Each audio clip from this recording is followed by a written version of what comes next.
must have been about 14 years old. I was in my first band as a keyboard player. I mean, all I was doing was really just holding down one note, like doop, boop, boop, boop. Nothing that exciting. But I seemed to have a knack for hearing a note and being able to play it. The guitar player's family, they were all musicians. I mean, you walk into their house and there were like guitars everywhere. They were using amps as side tables. It was paradise, really. So we had our first gig at a junior high dance, and we set everything up, and behold, the beautiful BC Rich guitar in the corner. Now, I didn't know a thing about playing a guitar, but I really wanted to play this thing. I was drawn to it like a magnet. So I begged my friend, I was like, please let me play this. I gotta play this guitar. I strapped it on and he showed me how to play my very first A power chord. It was like...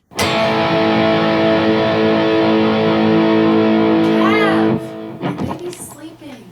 This beautiful sound just growled through the amp and down the hall. From then on, it was the pursuit of guitar, and I haven't changed much. But I remember how I went from playing just one chord into many chords into learning solos within just a year or two. I remember comments people would say would be like, oh, wow, you're a natural. My mom would say, oh, son, you're a natural. That is not your mom's voice. What are you doing? I had a joke there, but it's not going to work. She's not from New York. Friends would say things like it was in my blood. And of course, I'm all like, thank you. Now, it's true that I somehow in my brain had this way of figuring out how to hear notes and detect and understand music and their scales and chords. And it's true that many of us musicians start with what they call the gift.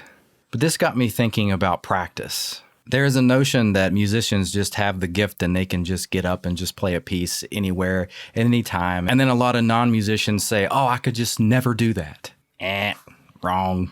I'll tell you a little secret. Those years after I played my very first power chord, I was in my room practicing. I played baseball. I loved baseball, but I gave up baseball for the guitar. While everyone was outside doing outside things, I was inside practicing and writing really stupid songs. After school, it was guitar. Weekends, guitar. And I did this over and over and over.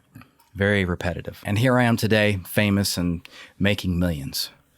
Well, that didn't happen for me either. But the point is, whatever you want to learn, you can learn and you can become successful at it. All it takes is practice. You don't have to be born with it. Think about something that you've always wanted to do. How have you desired to be described? For instance, my name is Kev, and I am a guitar player, a video editor, an avid reader, etc., etc., etc. What is on your list? Whatever it is, put it into practice. It's like a formula. Now, let's talk about practice. You might say, but Kev, it's too late for me in life to learn anything. I have no time to practice. First, being too old to learn something is a myth, studies show. And just think about people like John Fogerty, Creedence Clearwater Revival guitar player, 70 years old, and he still says, I'm still learning how to play guitar.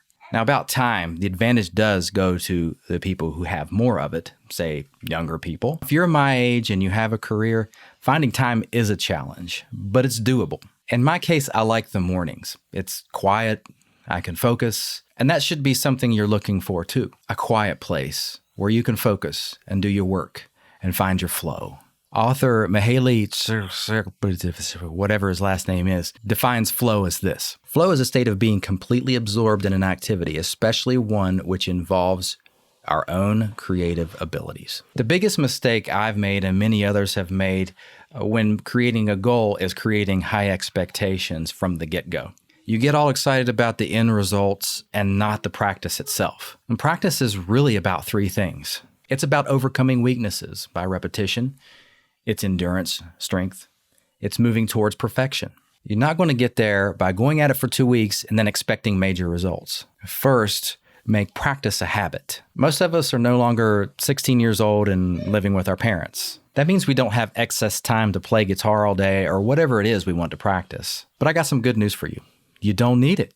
In his book, Atomic Habits, James Clear talks about marginal gains. 1% is better than 0%. Pretty soon, if you are putting in 1% of deliberate practice, you get to your 100%. Take, for instance, working out. He's a strong man. Look at him doing his workout. He's a strong man. He's 47 years old. He's a strong man.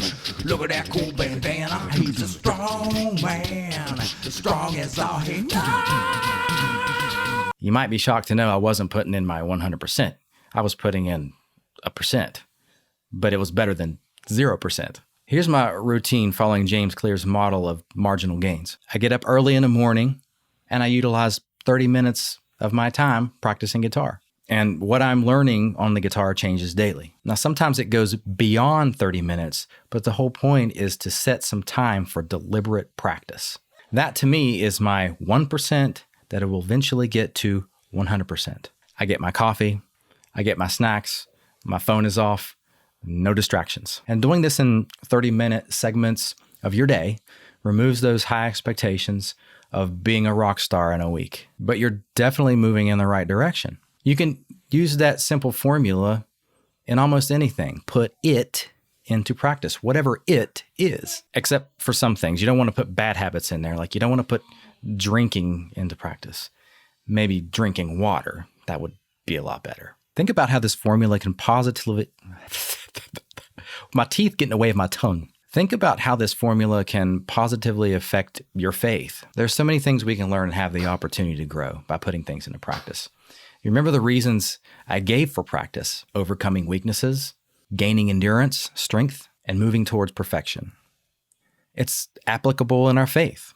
Perfection doesn't mean we made it to the master level and we're done with practice. On the contrary, we are always learning. I'll leave you with the perspective of the Apostle Paul, who says, "Not that I have already attained or am already perfected, but I press on that I may lay hold of that for which Christ Jesus has also laid hold of me."